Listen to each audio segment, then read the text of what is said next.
Hi, everybody. Welcome. Thank you so much for joining us. Good morning, everyone. Thank you for joining us. Good morning. Good morning, everyone. As we get folks situated, I'll go ahead and welcome everybody. Good morning. My name is Isis Lopez. I'm the Engagement Manager for Development Services Department. Thank you so much for joining us. I see some folks are still logging in. So before we begin, I do want to talk about a little bit about this engagement. If you haven't already checked it out, you can go ahead and put in the chat a few links for you to share. Put them in there. We have a public input page related to our annual updates, including this application that we'll be talking about. And then I will share, if you haven't already done so, if you can subscribe to our newsletter to get all the latest news on Austin Development Services. And then I will say, if your friend or your peer missed this meeting is going to be recorded. All of our meetings are posted in our public meetings page in that link. And we'll also send a link to the folks who registered as well. And again, we also have a few educational programs. If you haven't checked out, we have the Land Development Academy that is in our in that subscription page, and we also have a info series as well that talks about our services and what we do to help the community. All right. Looks like the folks who were meant to be in this room are going to be here. So welcome, everybody. Good morning. My name is Isis Lopez, and I'm the Engagement Manager for Development Services Department. Today, we are here to overview the new construction and addition building permit application. We have a few folks in the room, and so we'll talk a little bit about what they'll talk about. But before we join, I want to talk about the format for today's session. So we will have a presentation overviewing the changes, followed by a question and answer session. If you can take a look at your Zoom settings, there's a portion there that says Q&A. If you can use that, that's how we keep track. That's how I keep track of the questions that's been asked. We usually either answer them live through questions, or we may be able to answer them throughout the presentation. Using the Q&A function also helps us to keep track of which questions have been answered and which ones haven't. But if you have any technical difficulties finding them, you can use the webinar chat as well, and all of our panelists are able to see that as well. But it is helpful to keep track which ones have been answered and which ones haven't. We have about 130 or so folks registered to attend, and so it really does help us keep track to the ones that we've answered.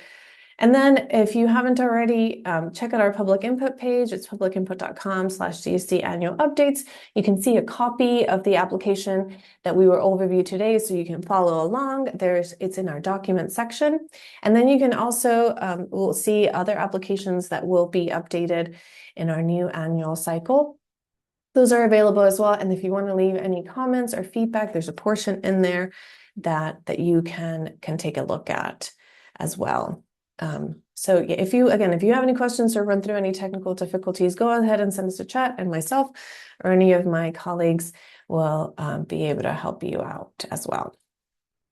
All right, so a little bit of background. So this year, the City of Austin has transitioned to an annual schedule for application updates. And so we did this to create transparent and predictable process for all applicants, having a consistent review and implementation of those changes. And so the application that you'll see today, those changes will go into effect October 1st. So October 1st is usually a fiscal year for the City of Austin. And so you get to have ample notice, you get to prepare, and you get to give feedback on those changes. We have a few folks, as you all know, applications involve more than one discipline. So we have a few folks in the room here with their disciplines to answer questions or go over specific changes that are going on or that happened for that application. The application that we're overviewing today is a new construction and addition building permit application. Again, if you go to that public input link that I put in the chat, you can download it and walk through it. The departments that we have and the folks here, and they all have their cameras on, so you can see them in the Zoom chat. We have Development Services, we have folks from Watershed Protection, we have Austin Energy, we have folks from Transportation and Public Works, Planning, Austin Water, and Fire.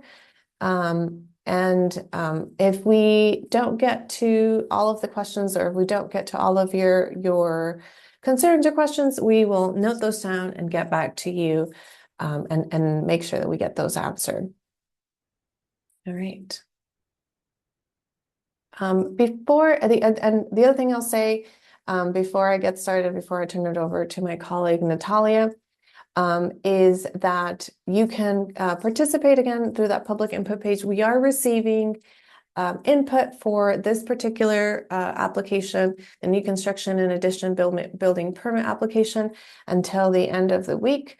And so you still have time to give your feedback, and of course listen to our subject matter experts and the folks who worked on improving it and making the changes. All right, and with that, I'll turn it over.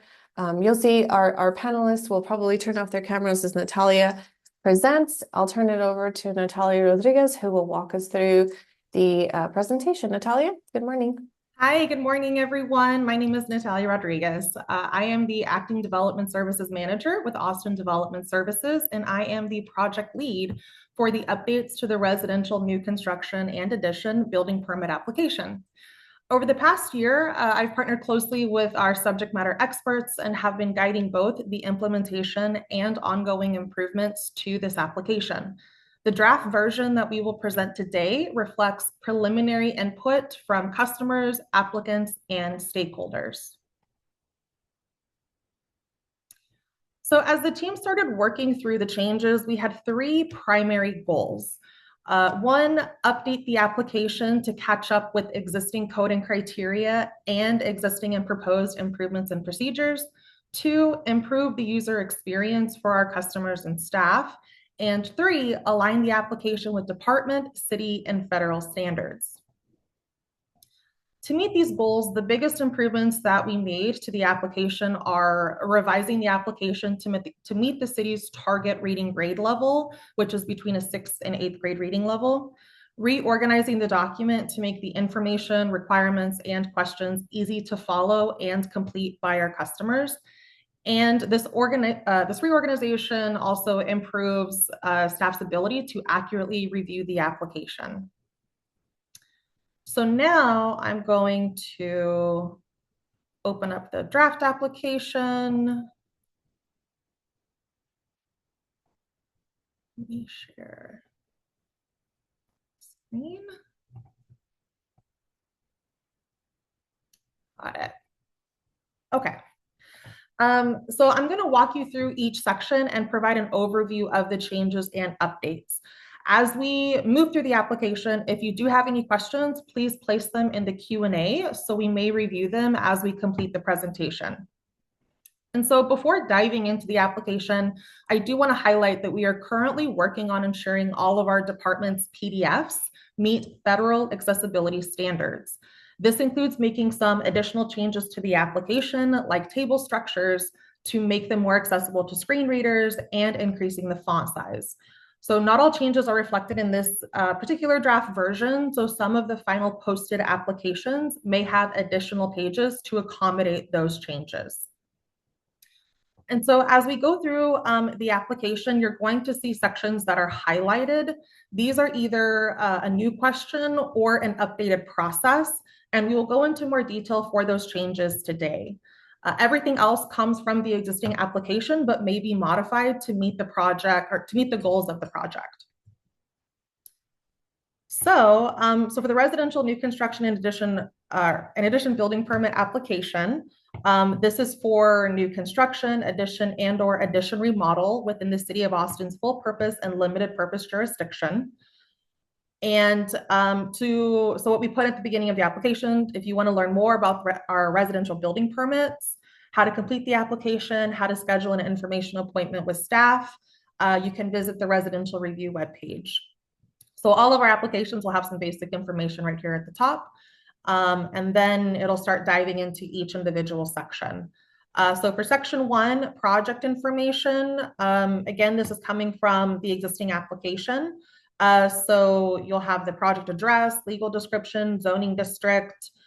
We want to know the project type. So if it is new construction addition or addition remodel, giving us the existing residential use as defined by the LDC, and also giving us the proposed residential use as defined by the LDC.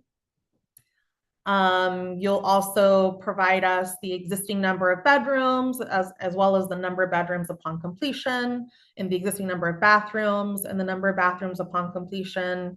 And this is where you'll give us the project description. And if your project description does exceed this area, you can attach additional pages as necessary. Then there's the trade permits that you are requesting, as well as this question about the construction material recycling program. So this is where we get into our first new question. So Austin Energy will talk more about their changes, but this question right here, who is the electrical provider for the property? This is currently on the BSPA. However, with the upcoming changes from Austin Energy, we're actually combining the BSPA form and implementing it or consolidating it with this application. So this is the additional question that they need in order to complete their review. And so that's all for section 1. And so moving into section 2, none of these questions are new or different for section 2 from the existing application. However, we reorganized it to where all of the questions that would require additional documentation for the initial submittal are located here. So section 2 required documentation for initial submittal. So the idea is that if you mark yes for any of these questions, then you will be providing some additional documentation or information with the initial submittal. So none of these things trigger the additional required review, which is in the next section. It is predominantly giving us some additional documentation. So at the top is the actual question, and then underneath, if you mark yes, it'll tell you what specific thing or document that you need to give us. For these 2 questions down here, you do have an option of providing the case number or giving us the letter or document. So this was relating to the retaining wall question and also for Board of Adjustment variances. For section 3, additional required reviews per proposed development. So every new construction and addition application includes a zoning review, a technical building review, and Austin Energy review. So this section indicates what additional reviews are required for the project. So if you mark yes to any of these questions, or you can just go right down the line, then that associated review that is capitalized and in bold, that review will be triggered for your application. These questions that are in section 3, this is not an exhaustive list of all of the questions that would require an additional review. Based on preliminary feedback that we have received, we revised this section to include the questions that staff cannot easily identify. Therefore, there may be an instance where an additional review is required and added by staff, but the applicant did not indicate that on the application here. So those additional reviews could be a fire review, floodplain review, historic review, and aviation review. Additionally, we formatted this section to group all related questions under the appropriate review discipline. So if you have questions or need to better understand one of those questions, you can contact that specific review discipline. Again, it's the group that is capitalized and bolded.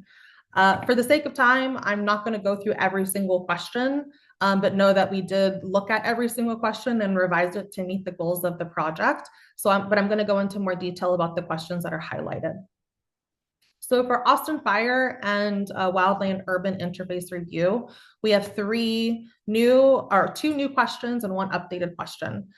So for this first question, are there 3 or more roofed structures on the property? So for example, if you have a single family home, a detached garage, and a shed, those are considered 3 roofed structures on the property. So in that instance, you would mark yes for this question. For this next question, are there 3 or more residential dwelling units on the property? Basically, if you're doing the 3-family residential use or 4 unit or like multifamily, then this would be yes. So these 2 questions are different as far as what is being proposed on the property. And then this next question is a revision, or it's an updated question. Does the total building square footage on the property exceed 3,600 square feet? So we would like to know what the total building square footage of the entire property is. So it's adding everything together. And if that is over 3,600 square feet, then the fire review would be required. Our fire department is here to answer more questions about these 3 changes. And so I'll let them speak to more of that momentarily. So moving on to the next section, Austin Transportation and Public Works. All of these questions are coming from the existing application. The one that is new is if sidewalk installation is required, is a sidewalk fee in lieu or waiver proposed? So this process is not new. Currently, they do ask this question. It typically happens at cycle 1 or in later reviews based on information that is provided. So the goal of this question is to obtain this information with the initial submittal so that they can handle their review more effectively. Austin water reviews. These 2 questions are existing as well and very similar to transportation. We are requesting for that if you put yes to will the property have or will it have an alternate water source, that you submit the alternate water system permit application when submitting this application. So during your initial review, also provide this application. Just like transportation, this is currently part of their process, but by now asking for this document with the initial submittal, they will be able to move forward with their review instead of waiting additional cycles for the documentation. Drainage review. So like fire, drainage will speak to this new question, but what it is there a storm drain pipe, drainage ditch, drainage easement, or any other drainage infrastructure on or crossing the property? So if your property contains any of this information and you mark yes, then the drainage review will be required. Moving on, so erosion hazard zone review, nothing has changed for that review. Floodplain review, we did remove the question about whether the property is located within a city of Austin 100-year floodplain or within 100 feet of its boundary. Like I mentioned earlier, this is something that our staff can review. So if the property does meet one of those qualifications, then the review would get added, but we're not asking that question here. The question that the information that we need is if you are in the floodplain or within 100 feet of the boundary, then you need to provide the total job, or you need to provide the valuations that are indicated here. Historic review, similar to floodplain, currently there exists on the application questions about, are you in a historic district or National Register historic district? There's several different parts that would, or locations that would trigger historic review. Those questions have been removed so that staff can review that themselves. But the question that remains is relating to if the structure is over 45 years or 45 years or older. And then for tree review, nothing has changed for their questions from the current application. So moving on to section 4, property development information. So this is all the calculation table and calculations that we need for the property. For this first part, it's the total lot area, total building coverage calculations, and total impervious calculations. And then the next part is the table. So this calculation table has been updated. On the current application, there's 2 different tables that have, like, one is more detailed and one has like a higher level view of what the requirements are, the calculations. And so we combined both of those together into one table. The big change is this table does not perform automatic calculations. However, If you do need assistance with the calculation table, you can use the calculation aid Excel spreadsheet that will be available on the residential webpage on October 1st. So that Excel spreadsheet will basically be a copy and paste of this information that you can plug in the numbers, and then those total valuations that you get, you can bring over into this table. The changes or the updates for the table as well include adding in the building or unit 3 to existing, and then for new, adding in the building or unit 4, as well as adding that for the total square footage. But everything else is being carried over from the existing tables. Section 5, subchapter F, gross floor area table. So this section is only applicable if the property is located within the boundaries of subchapter F. And then there's two different parts to this section. So the first part is the single family residential use. So if your project is proposing the land use that is single family residential use, you would complete this top part. However, if your project is proposed for a duplex, 2-unit, and 3-unit residential use, and or 3-unit residential use, then you would complete this part below. So this is the exact same thing that's currently on the application. For the single family residential use part, you just answer a few questions and fill out the table. The only update we did was adding in the ground floor porch number 2 and number 3. And there were no changes that were made to the duplex, 2-unit, and 3-unit residential use. So moving on to section 6, landscaping requirement acknowledgement.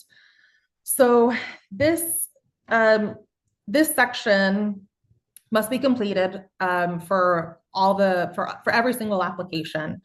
If the proposed development meets any of the identified thresholds that are listed here, you must comply with the applicable landscape requirements. DSD does not review for compliance with these requirements. So this is for your acknowledgement.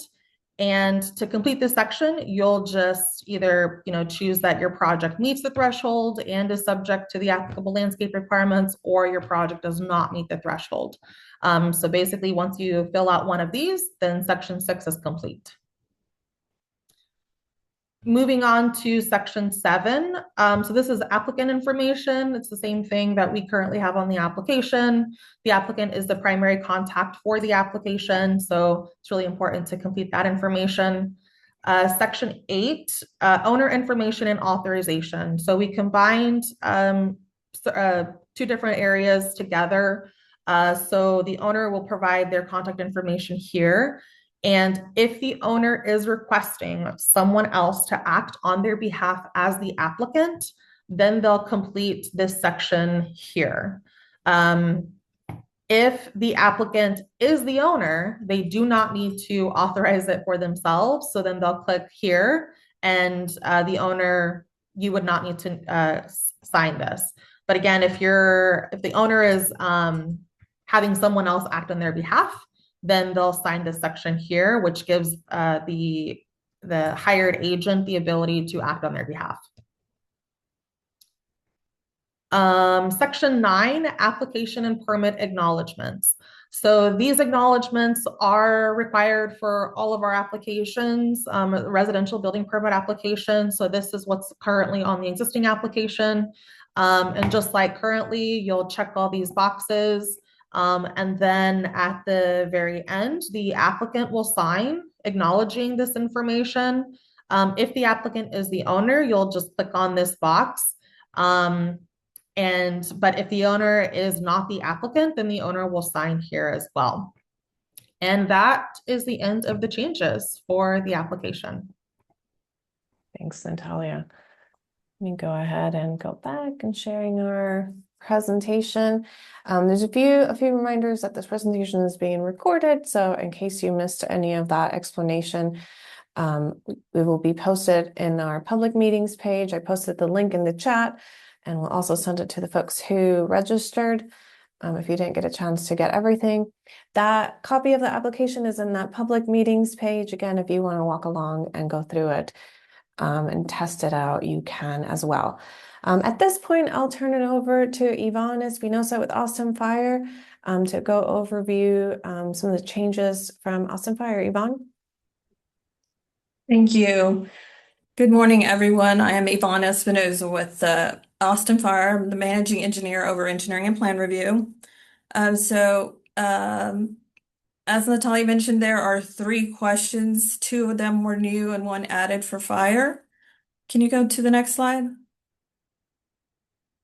So the 2 questions that were added are related, so I'm going to cover them together and repeat them here. So the first question is, are there 3 or more roof structures on the property? And are there 3 or more residential or dwelling units on the property? So the fire department and the International Fire Code require fire department access within 150 feet of all buildings, measured around the perimeter. Austin Fire has a local amendment that has an exception to that. So the exception is if there are not more than 2 Group R3 or Group U occupancies, then we are not looking at fire access. But as soon as you exceed that 2, we have to take a closer look at the site. So that's why it's triggering a fire review, so that we can take a closer look at the access on the site and the distance of access to all the buildings on the site. Next slide, please. The next question was already on the application but has been modified. And that question is, does the total building square footage on the property exceed 3,600 square feet? And I believe before it stated that it was just, does a structure exceed 3,600 square feet? So a brief background here. If you have less than 3,600 square feet of fire area, you have a standard fire flow requirement of 1,000 GPM. Now, when I say standard, that's standard for like a single family home. Once you exceed the 3,600 square feet in fire area, then your fire flow is assigned and increases based on the square footage. So that applies to a single building, or it also applies to multiple buildings, because we have a local amendment that requires the fire area to be calculated if there are multiple buildings, based on all of those buildings if they are within 10 feet of each other. So you could have several buildings on the site, but if there's not a 10-foot distance measured from eave to eave between those buildings, they will be considered one fire area. So there are some exceptions to that, rating of the eaves, rating of the walls, but either way, it would pull them into fire review so that we can take a closer look at what is going on the site. And I'm going to turn it over to drainage review now. Thanks.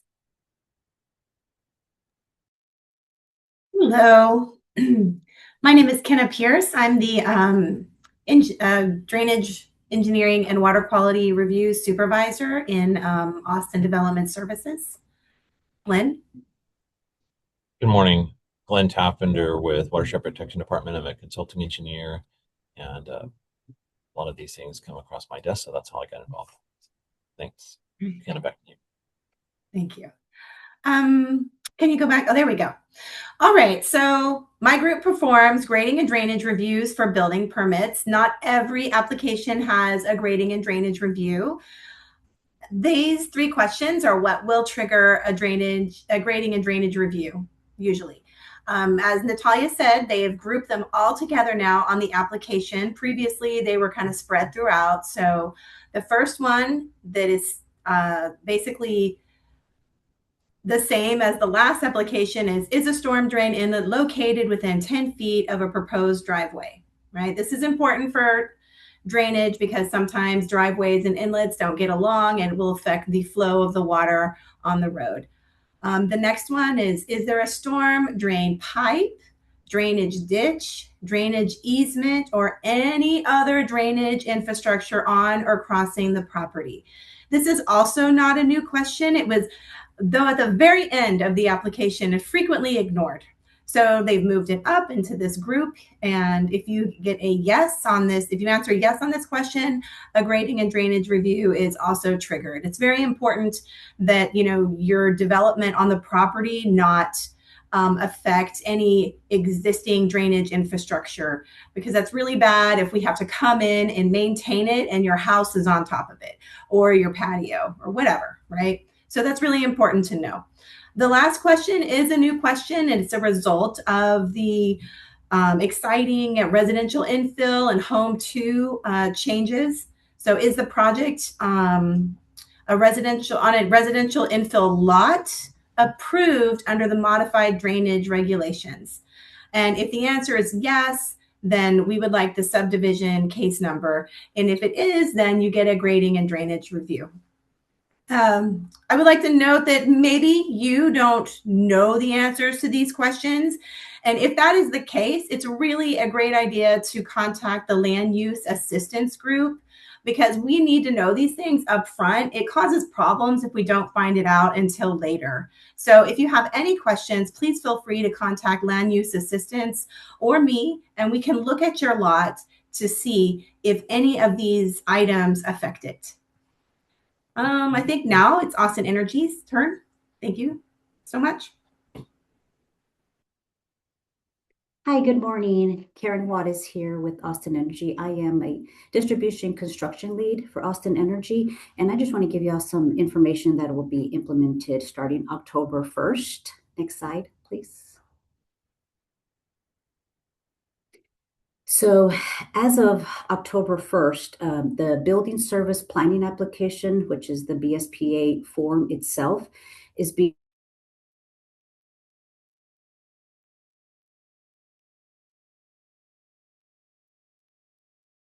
and will no longer be required at form itself, will no longer be required at submittal with a plan review. All information for Austin Energy staff to review is incorporated in the new residential application. Next slide, please. Thank you. So just to reiterate again, that building service planning application, it will no longer be allowed to be required to be submitted. We are working with staff as well as far as the JOT form, that's not going to be one of the items that needs to be submitted. The Austin Energy BSPA will officially be renamed AE Residential Review. Again, you won't see that BSPA name. It will be renamed AE Residential Review. And the next one, I just want to let y'all know, this is currently with council. So the fee schedule will be updated to a flat $200 per application with all resubmittal fees eliminated. And the current 10% technology fee will be removed. And that last one is currently with council, and we should get that information by the end of this week. Next slide, please. There will be a dedicated email address, AE Residential Review at austinenergy.com, for general distribution questions regarding existing infrastructure within your development. For example, you can use this inbox to verify details such as existing overhead pole heights, equipment type, sizes, and clearance requirements. Currently, our building service planning application website is being updated with additional information as well and resources. Next slide, please. Karen, and the first one, if you want to overview a little bit, you cut off a little bit for a few of us in the first. I'm sorry. No, you're good. In that first bullet. So if you want to go back just for the folks who didn't quite get that first bullet and second bullet, if you don't mind. For sure. The building service planning application, what everyone knows it by the BSPA form, it will be removed and no longer be required to be submitted with the plan review application. And all the information that Austin Energy needs is incorporated in the new residential application. Awesome. Thanks so much, Karen. All right. So that is, so thanks to all of our, to Natalia and to the folks and our subject matter experts who overviewed some of the changes. So this is the part and I'll say also that there have been some questions that have already been answered. This is the portion where we go over and through the Q&A function of Zoom. You should be able to see it at the bottom of your screen. I'll say that there's a few questions that have already been answered by our subject matter experts. We have folks here from several disciplines and several departments answering questions in the background. There's a few questions that were asked. I'll go over them as y'all are putting in the questions. We have quite a few folks in the room today, so I'll try to get to them as much as possible. And I'll say that there are a few that we might not have the answers to, but we'll go ahead and research them and get back to the ones that we can't answer right now. And then as a reminder, this meeting is being recorded. So we had a few questions about whether the application can be used for volume builders. The answer was no. It has its new application. There was questions about the difference between new construction and addition. There was a few questions also about the 3,600 square feet. And so we had Austin Fire, Colin, one of our subject matter experts, talk about some of those, answered some of those questions. So there's quite a few. If you want to go in and take a look at the ones that have been answered, and I'll go over the ones that we haven't been answered. So Natalia, I see you typing the answer for, we had a question in the chat asking, is there no longer the notarized owner authorization letter? If you want to unmute, we can go ahead and answer live. Yeah, so that document does still exist because several other applications do require that document, or you're allowed to submit that document for other applications. The intention, though, was for the owner to sign this application directly because everything is bundled in together. So they're giving the ownership as well as signing the application and permit acknowledgements, since the majority of those are for the owner to understand what is going on for their project and their property. So the intention again is for the owner to actually sign this particular document and not do the other one. It could be a case-by-case basis, but we need the owner to sign this document. Okay, perfect. The next question we have is one of our viewers, one of our attendees asked, we do not have a specific owner, but we do have secretaries to sign on the company's behalf. Will a certificate of secretary be required for each application?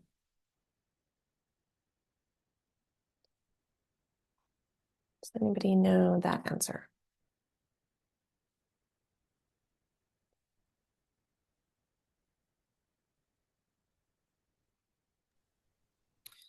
I'm speaking on behalf of Intake. So Chris, if you have more information about this, but I would say that if there is individuals, I'm thinking like an LLC or someone else that's signing for companies, that process is not changing from what we currently do. But Chris, do you have more information about that? No, I would say the exact same thing. Either it's the applicant or the owner. If it's an LLC, then they could send us, like Natalia said, that process is not changing. Okay, got it. All right, the next question we have, Ken, I see you typing, but we have an opportunity to answer live. How do we know if there is a storm drain pipe on the property? Is this typically included on a survey? Yes. So if you have a survey done, a lot of times they do pick up storm drainage infrastructure.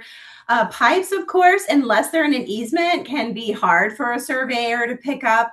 But you can also go to the city GIS viewer property profile. There is a layer with drainage infrastructure on it. You can turn those layers on and they should pop up if you have one on your property. In addition to easements, there's also an easement layer. So it picks up pipes, channels, culverts, inlets, easements, all sorts of drainage infrastructure on the city property profile GIS viewer. Okay, thank you so much, Kenneth. The next question we have is, when do we have to start using this application? That's a great question. I heard October 1st during the presentation, but the application is dated July 23rd. Natalia, do you want to go ahead and answer that? Yeah, so right now this is the draft version, which is why that date is there. So after this, or it's going to be October 1st is when this application goes live, and that's when the new application will need to be submitted. But after this, and ECs might have more information about that, but we're going to be taking all the feedback and information, potentially making any additional minor adjustments, and then be posting it on October 1st for usage. Yeah, absolutely. You still have an opportunity to get feedback up until the end of the week using that public input link. I also saw some comments that were made in the Q&A function. We'll also input that as part of the feedback and then take into consideration the questions and comments that you had in here. But that public input link is a great resource to use to go ahead and document the feedback that you have. The next question that we have is if the calculation table is going to have to be manually inputted.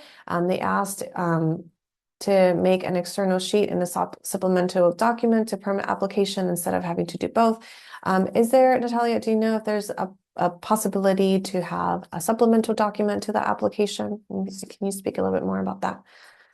Yeah, the information for the calculation table needs to be put on the calculation table. We understood from previous years that that calculation table could automatically calculate things for square footages and whatnot, but we always had issues in the Adobe like PDF style of it not doing it correctly. Or just customers, there was just a lot of frustrations from it. So that's why we removed it. But we understand that customers still might need the assistance of calculating everything for them, especially with more complex information. And so by creating that Excel spreadsheet, it's just an aid. So you can use that to help quickly get through your calculations and then just put them in that table. So we're going to be going off of what's on the application, not necessarily a supplemental spreadsheet that like for the actual confirmed calculations. Because again, this application is what is being submitted and the document of record for that information. Great, thank you. We have a question here asking when the slide deck will be available. We'll get it uploaded before the end of the week as soon as possible, but most of the information was at the application. And so that application is ready for view in that public input link. So you can take a look at it and look at some of those changes. You can download it in that public input link as well. All right. Okay. So the next question, let's see. Somebody wanted to confirm, to confirm no more owner's authorization form. Does the new permit app require a notary?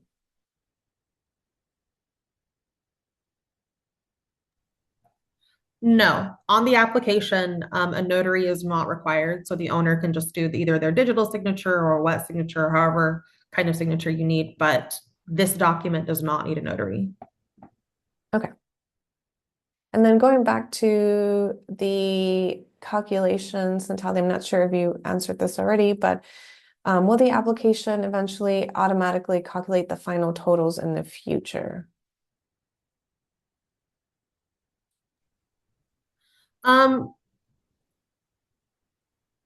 Yes, we would really like for it to do that. I think it's just a matter of like, will the technology and the software work in our favor? So that is something that we're always looking at doing for better customer use of our application. So absolutely, if that ever happens and we're able to go back to it and it works, great. We'll definitely be looking into that. But yeah, as of right now, based on our parameters and then also like our federal accessibility things that we have to comply with, this is what we were limited to at this time. Gotcha. The next question that I have here is if there are 2 owners or more per TCAD, do both need to sign?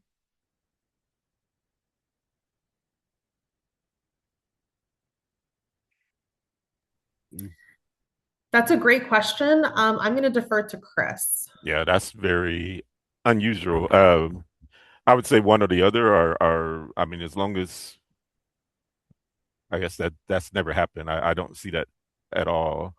But as long as we have someone, as long as it matches up with TCAT, it matters what's going on. If it's a demo, I would probably ask for both owners to sign.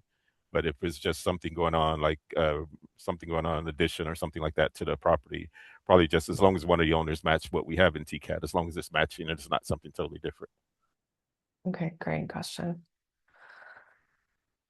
The next question that I have here is there a grace period for using the old forms before the new application? What if you're already in the process of completing paperwork and October 1st comes up? How long would you still accept the old applications? It's a great question. I'm not sure. I think we talked about that, Natalia. I don't know if we agreed to a certain time frame. I know we did bring that up. Yeah, I think we'll so that decision hasn't been made yet. I'll say that now, but you will receive information regarding when if there is a grace period. I think we're going to be in line with what the department normally does. I think lately, once it launches, then they start with the new application, but I know each application is different. Like some applications or documents are giving a grace period and others are not. So we'll get back to you as like coming up in the coming weeks, as far as what that, if there is going to be a grace period, and then what that time frame would look like. Gotcha.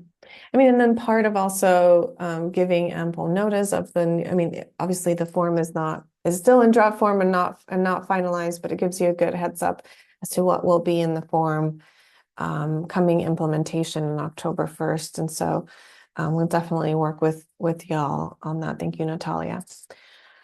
The next question that I have here, Colin, is I see you typing the answer, but I'll go ahead and ask it live. So if you want to unmute, the question is, should we be reaching out to Austin Fire prior to initial submittal to verify if sprinklers will be required to be able to answer Section 3, Question 4? Colin? Sure, I was just sending it. But it's a good question. The Austin Fire reviews a lot of different aspects of the submittal, not just fire flow, to determine whether you have to mitigate your project with fire sprinklers due to a deficiency. So there are times when people ask, "Hey, is the fire flow for my building sufficient?" And the answer might be yes. But until we do a complete review of the entire project, we won't know if there's some other deficiency that needs to be mitigated. So you can ask that question early, but ultimately you'll only know for sure whether sprinklers are required or not once it goes through a full review. Okay, gotcha. Thank you. And then one of our attendees missed the response on the certificate of secretary. Did we have an answer to that? We want to review it again. The answer is basically keep doing what you're currently doing. Now, if this is something new, then we'll need to, like, Chris can look to see what our protocols are, but we are not changing anything for that particular process, or like LLCs or other company ownership, as far as what needs to be provided to confirm ownership and like having their signatures. Gotcha. All right, the next question that I have here, the determining factor designating new versus remodeling has been dependent about the new being higher than 50%. Is that still true?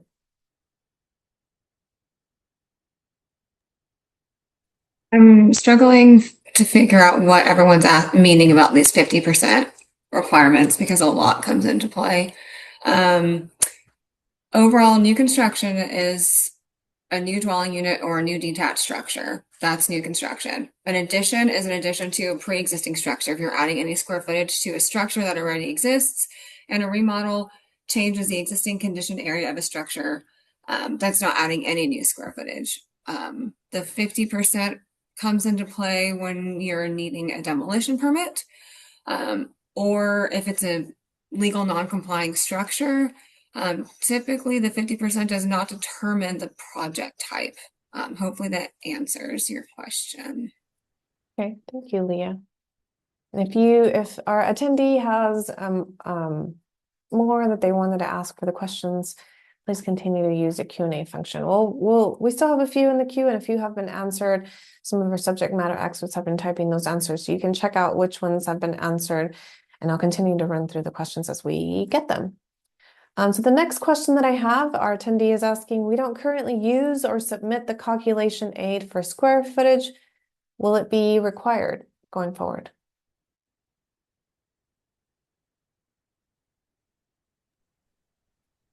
No, the Excel aid, the calculation aid that will be available on October 1st is not a requirement for you to like download or like upload into your initial submittal. It is just an aid to help you transcribe your calculations into the actual table on the application.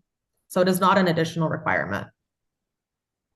Okay, and then while we're on the topic of the calculation aid, are negative numbers allowed to be input in it? Do you know, Natalia? We're still finalizing that specific spreadsheet, but that's good to note that is something that is going to be needed. But it's an Excel spreadsheet, so I'm assuming yes, but we'll confirm and make sure that those things are available for that particular document. Chris, the next two questions are about the TCAD. So one of them is if a nonprofit is the owner, who needs to sign? So the no human name is on the TCAD.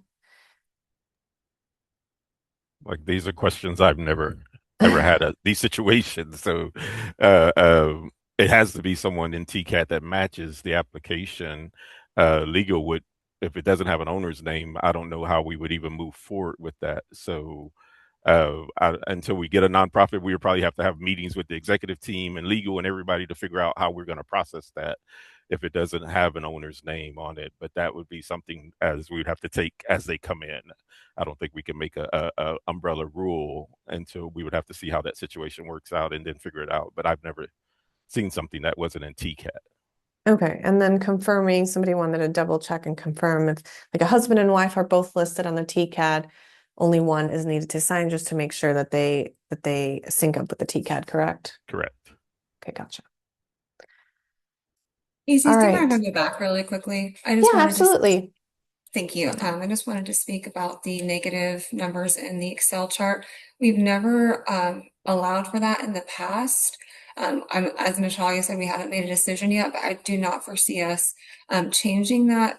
We would like that Excel chart to be what is existing and then what is proposed. So no negative numbers in there. If anything does change, as Natalia said, we'll let you guys know. But I just wanted to give you a heads up. We don't allow it now. I don't foresee us allowing it in the future. Okay, gotcha. Thank you. Yeah. So we got through quite a few questions answered. If y'all can take a look at the Q&A section, we'll also share this with our subject matter experts. We had some great feedback as well. We went through quite a few. So let's see. Yeah, we went through quite a few as folks are coming in. I'll move into the next section of our presentation. If you haven't already given us your feedback, you still have a chance to do so until the end of the week.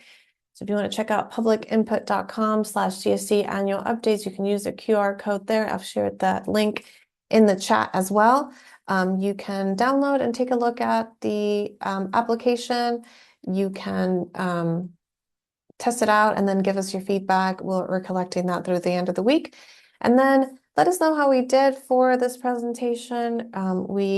Take a look at the survey that I'll put it in the chat as well. Or you can scan it using your phone. Let us know what was helpful. It is under the applications, the one on August the 11th, on application updates. Give us your feedback to see how we went, and to see how we did and what we can improve. And then this meeting will be recorded and we will be uploading it on our public meetings page and send a copy to the folks who may have not attended. In the chat, I also have shared to subscribe to our monthly newsletter, to follow us on Facebook, and to find us online. We appreciate the time and that you have dedicated to learn more about this application. Again, we're continuing to collect all the feedback and all of your questions.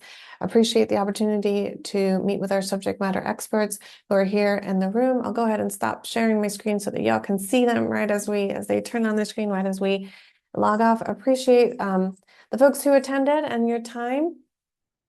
Let us know if you have any more questions. Go ahead and send us a comment in that public meetings page, and have a good rest of your day. Thank you so much.